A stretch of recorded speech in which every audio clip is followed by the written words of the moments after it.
Coming up on Arirang News, the veteran actress Youn Yuh-jung becomes the first South Korean to win an Academy Award in an acting category. This is for her role as the grandmother in the film Minari. We've got the latest from LA.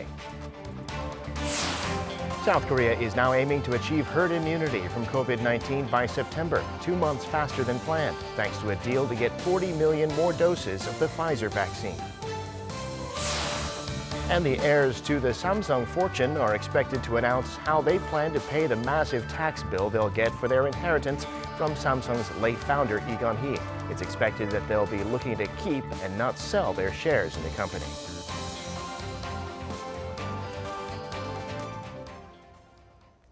It's 5 p.m. here in Seoul. Thanks for joining us on Arirang News. I'm Devin Whiting. Actress Youn Yuh-jung has become the first South Korean to win an Oscar for an acting role. Her big win was announced just hours ago at the Academy Awards in Los Angeles. Youn, of course, played the grandmother in last year's hit film Minari. Kim Yeon-sung has our top story. South Korean actress Youn Yuh-jung on Sunday evening Eastern Standard Time won this year's Oscar for Best Supporting Actress for her role in the film Minari. Not only is she the first Korean actress to bag an Oscar, but also only the second Asian actress to do so in the almost century-long history of the Academy Awards. I'd like to thank to my two boys who made me go out and work. So, beloved son, all and all, this is the result because mommy worked so hard. Ahead of the ceremony, Youn strutted down the red carpet in her elegant navy-colored marmar halim gown. She would end the evening by achieving a huge milestone in Asian cinematic history. But Youn maintained her humility. She emphasized in her acceptance speech and her backstage interview that she didn't believe in competition. I don't believe in competition. How can I win Glenn Close, win over Glenn Close? I've been watching her so many performances. So this is just all the nominees, 5 nominees. We are the winner for the different movie, we played a different role. In the interviews following her triumph, Youn Yuh-jung talked about diversity and how she hated how some people divide up others based on race, saying we are all equal human beings with the same warm heart. She said, the Academy wall has been too high for Asian people, even higher than, quote, Trump's wall. Youn Yuh-jung also praised the script and the director of Minari, while cleverly deflecting the compliments directed at her. People always emphasize first place, the best. Why don't we ditch all that and just all be valuable together and live together? I don't know if this is my best moment. The Academy isn't everything. During a press conference following the Oscars, a reporter asked what her next move would be, to which she simply said that she would live the same way that she has always lived. Kim Yeon-sung, Arirang News. Youn Yuh-jung has been a familiar face in Korean cinema for decades. The fact is, though, outside of Korea, most people will never have heard of her. Our arts and culture correspondent Kim Bo-kyung takes a look at her life and the body of work that culminated in this historic moment. As Youn Yuh-jung picks up the Oscar for Best Supporting Actress, she becomes the first South Korean actress to ever do so, and only the second Asian actress in 64 years. Her unusual grandmother character in Minari is different to other stereotypical Korean grandmothers in movies. She's sometimes mischievous, other times serious. I think that Minari has proven that her comedic timing is so on point. And even if other things maybe get lost in translation in that movie, you don't lose that sense of humor with her. And I think that's maybe what really speaks to everyone. Critics say Youn's distinct way of approaching roles has been developed over her long career. Making her debut in Kim Ki-young's movie Woman of Fire, Youn was only in her early 20s when she played a mad live-in housemaid. Despite it being her movie debut, she won acclaim from the Blue Dragon Film Awards and the Sitges International Film Festival. However, at the height of her career in 1970s, she married and moved to Florida, where she spent nearly a decade as a housewife. When she returned to Korea as a single mother after divorcing her then husband, she struggled to restart her acting career, accepting any role she could get to raise her 2 children. One critic says Yoon's determination to challenge herself with any role, even after money became less of a worry, may be the key to her success. Most actresses in Korea disappear after being in the business for a while, especially when their youth and beauty fade. However, Youn Yuh-jung has not rejected any role since she turned 50, actively interpreting the role she was given and making it her own. She starred a variety of roles, from an old housekeeper in Im Sang-soo's melodramatic erotic thriller film The Housemaid, and as a cruel heiress in Im's The Taste of Money. In the low-budget independent film The Bacchus Lady, Yoon played an elderly prostitute. In Canola and Lucky Chansil, she brought her own characteristics to the roles as a grandmother. Yoon is not a typical actress. Most of the time, Korean actors play similar roles and their acting can be quite programmed. Her grandmother acting, however, is not like anything seen in other countries. Although mostly being a grandmother is exhausting, she always broadens the possibility of reinterpretation and leaves a special impression on the audience. With her flexibility and willingness to take on challenging roles, Yoon has finally made South Korean film history, and her success might open doors for more mature Korean actors to break into Hollywood in the future. Kim Bo-kyung, Arirang News. And moving on to the latest on the coronavirus situation in Korea, the government now says South Korea can reach herd immunity as soon as September, which would be 2 months earlier than first anticipated. That's largely thanks to a deal the government signed over the weekend for another 40 million vaccine doses from Pfizer. Lee Kyung-eun reports. The South Korean government is reiterating that its inoculation drive will continue as planned despite the global vaccine shortage. We make it clear that so far there haven't been any delays in the supplies we haven't secured from vaccine makers. With a stable supply, the government is aiming to vaccinate 36 million people, 70% of the population, by September. If it does, that means the country can achieve herd immunity 2 months earlier than it initially planned. That's largely possible thanks to the vaccines the government has additionally secured. On Saturday, the Vaccine Task Force announced it'll be getting an additional 40 million Pfizer vaccine doses by September, enough to fully vaccinate 20 million people. During that time, more vaccines from Novavax, Moderna, and Janssen are also due to arrive, giving South Korea enough vaccines for 99 million people by the end of the year. That's twice the country's entire population and 3 times the 36 million people required to achieve herd immunity. In addition to that, the surplus could help us expand the vaccination campaign to people under 18 years old. We'll be able to roll out booster shots to be given to people already vaccinated to fight variants. In light of this, a senior health official said that at the moment, South Korea sees no need to consider other options like Russia's Sputnik V. Along with the increase in supply, the government also said it will expand the scope of recipients to more regular citizens in May. On Monday, South Korea began inoculating essential workers like firefighters and police officers, as well as doctors, pharmacists, and dialysis patients. Lee Kyung-eun, Arirang News. South Korea reported 500 new cases of COVID-19 on Monday, a sharp decline from recent days, but that was due to fewer tests being done over the weekend. The health authorities have announced stricter rules for civil servants to stop a potential 4th wave, and they're looking at raising the distancing level overall, which would mean restaurants can only have customers dine in until 9 p.m. Han Sung-woo reports. South Korea reported 500 new COVID-19 cases on Monday. It's the first time since last Tuesday that the figure has dropped below 600, with the low number due to fewer tests conducted over the weekend. 469 of Monday's cases were locally transmitted, with over 300 coming from Seoul and the surrounding area. Outside the capital region, the cities of Busan and Ulsan, combined with Gyeongsangnam-do province, accounted for nearly 70 new patients. Cluster infections at public facilities, restaurants, and bars across the country added to the tally, and a recent outbreak on a Navy vessel is now being linked to at least 34 cases. From April 18th to April 24th, the daily average of new cases nationwide was 659.1. That's a 6.1% increase from the week before. The figures have been on the rise for 5 weeks straight. To stem the rapid spread of the virus, the government has designated this week, starting Monday, a special virus prevention period. Civil servants, including military personnel, are banned from dining together or holding large gatherings.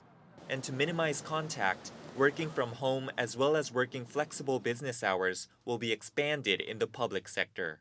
If cases continue to surge, officials may consider raising the social distancing level.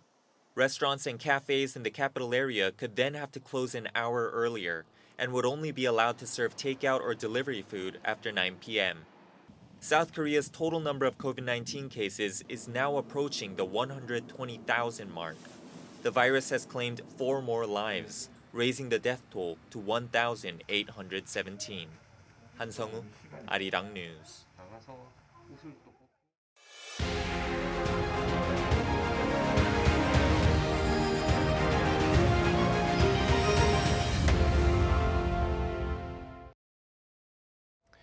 This week, the heirs of Samsung Group are expected to announce how they're going to pay the taxes they'll owe when they inherit the assets of Samsung's late founder, Lee Gun-hee.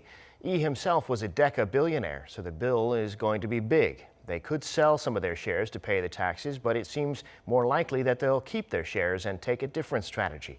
Min Soo-kyun reports. The late Samsung chairman Lee Gun-hee, who was the country's richest man, is known to have left behind about $20 billion of assets. This includes his stocks valued at around $70 billion, as well as a sizable chunk of property holdings, his art collection and cash, which combined are estimated at over $2 billion. The Lee family is expected to pay around $11 to $12 billion in inheritance taxes, by far the highest amount imposed on a South Korean company. The Samsung Group heirs have to report and pay their taxes to local authorities by the end of this month, and eyes are now on how the family will split the fortune inherited from their father. By law, his wife Hong Na-hee will inherit the larger share, 1/3 of Lee's wealth, and the 3 children will each receive 2/9. However, considering the succession of the Samsung Group, industry sources expect most of the shares to be inherited by Samsung Electronics Vice Chairman Lee Jae-yong. When it comes to paying the inheritance taxes, industry insiders speculate that the family may choose to pay in installments. If so, under the current tax law, they're expected to pay 1/6 of the tax by the end of April and pay the rest over the next 5 years at an interest rate of 1.2% per year. Some industry watchers say that the massive tax bill could push the family members to sell shares in Samsung units, but others play down the idea as share sales could weaken the family's ownership over the conglomerate. As a result, a more feasible scenario is that the family is likely to pay the tax bill with their stock dividends from Samsung units and use shares as collateral for personal loans to pay off the remainder. There's also interest over whether Samsung will make a charitable donation, including a large collection of artwork worth $2 to $3 billion, which could be donated to state-run museums. Min Soo-kyun, Arirang News. And now our Seo Eun-kyung has a look ahead at the economic news to come this week. Tomorrow, we'll have data on Korea's GDP for the first quarter, the same for the U.S. when the Fed meets on Tuesday and Wednesday.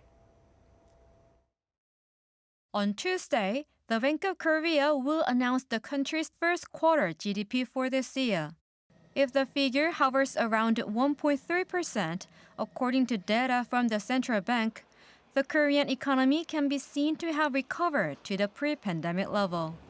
Korea saw its economy contract 1.3% in the first quarter of 2020, largely due to the economic fallout of COVID-19, but ended up expanding its economy by 1.2% in the fourth quarter of last year.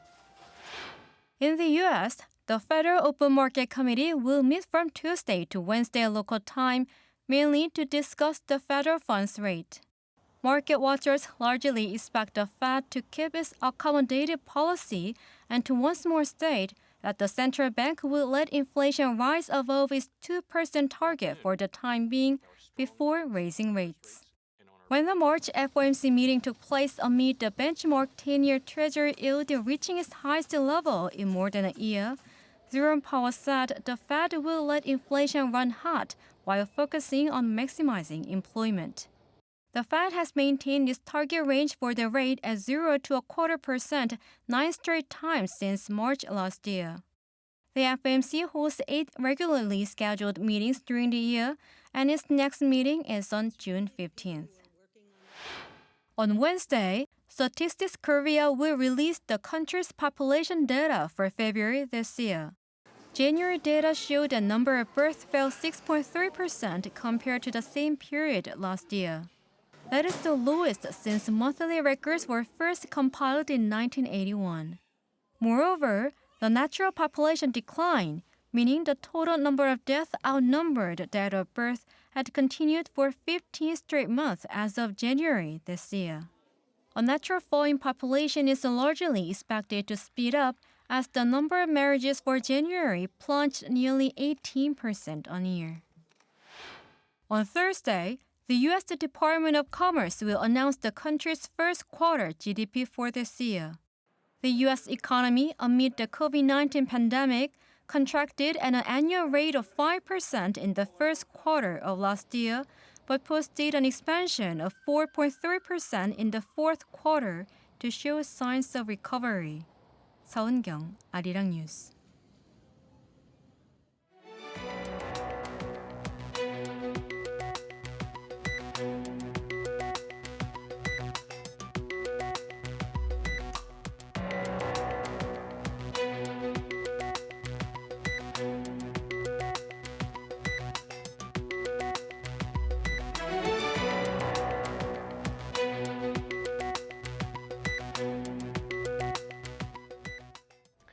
Time now for an in-depth look at the market news this afternoon, and for that I'm joined on the line by Dr. Yang Jun-seok, Professor of Economics at the Catholic University of Korea. Professor Yang, good afternoon. Thank you for coming on.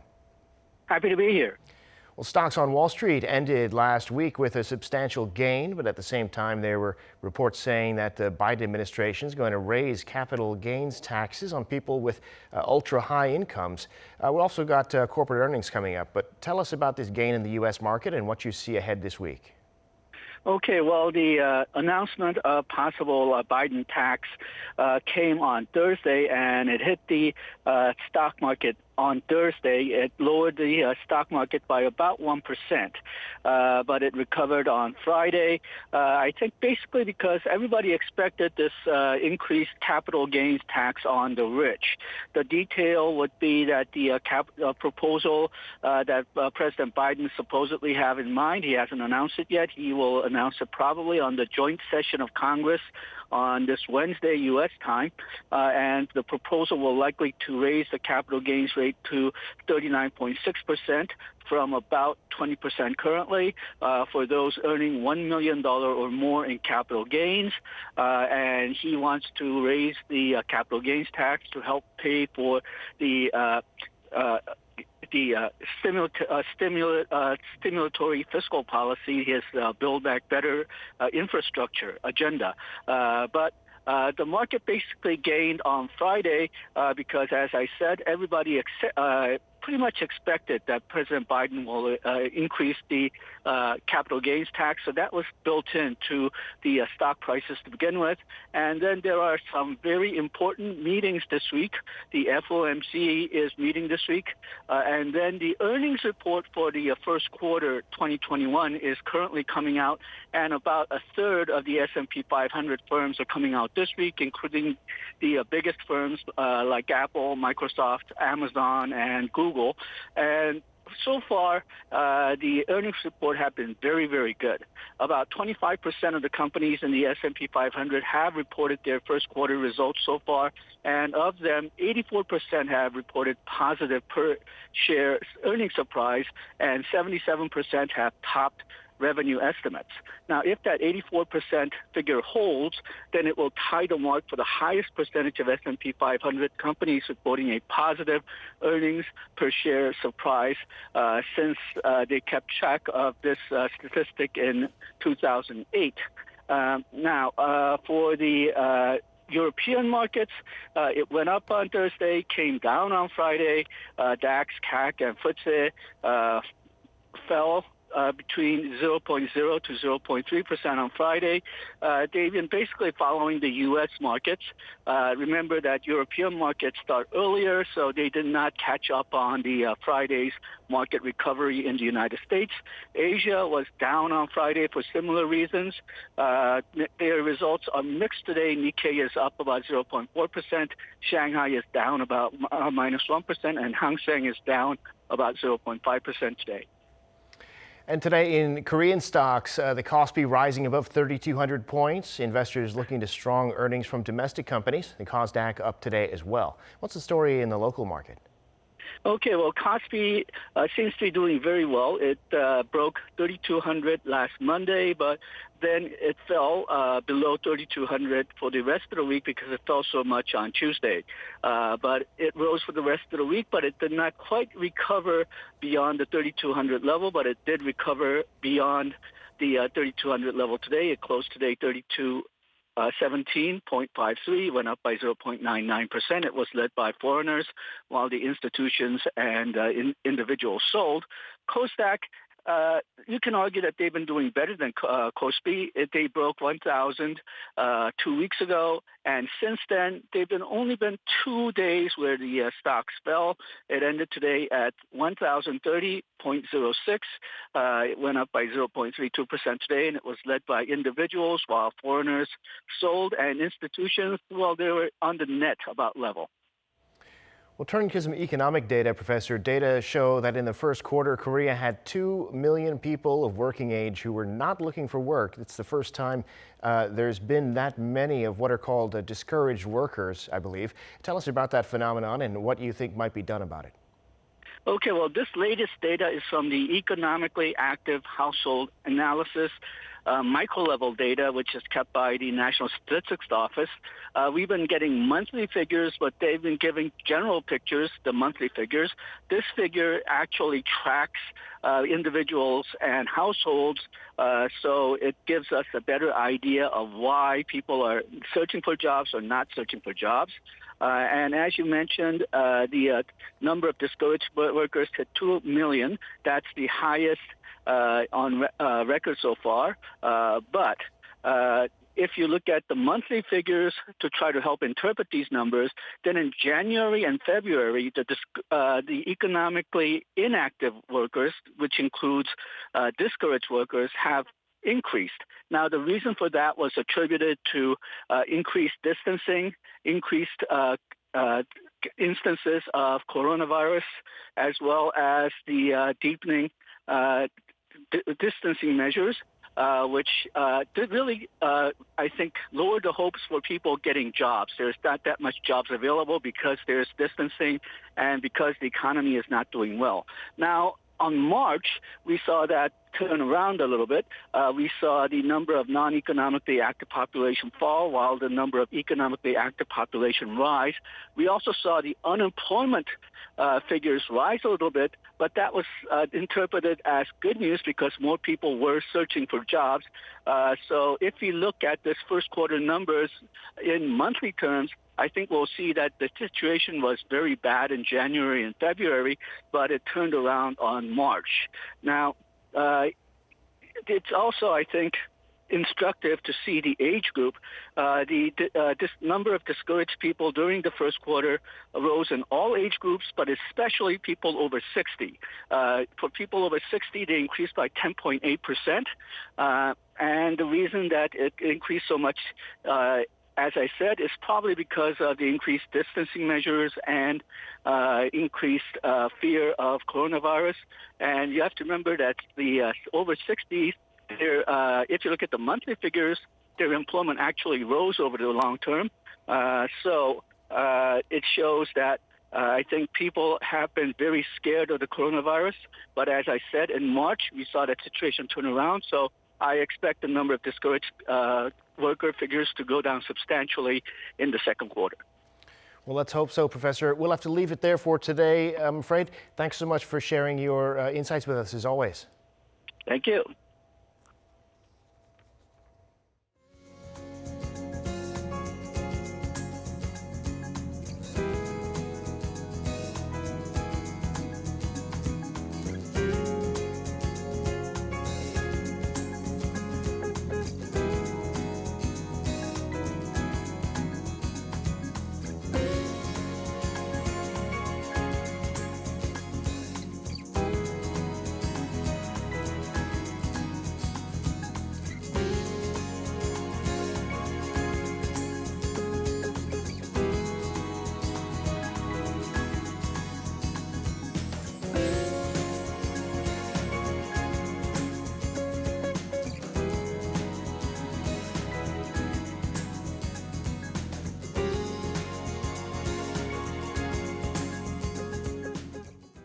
And that brings us to the end of this newscast. Thank you for watching. More live news coming your way at 7 p.m. Korea time.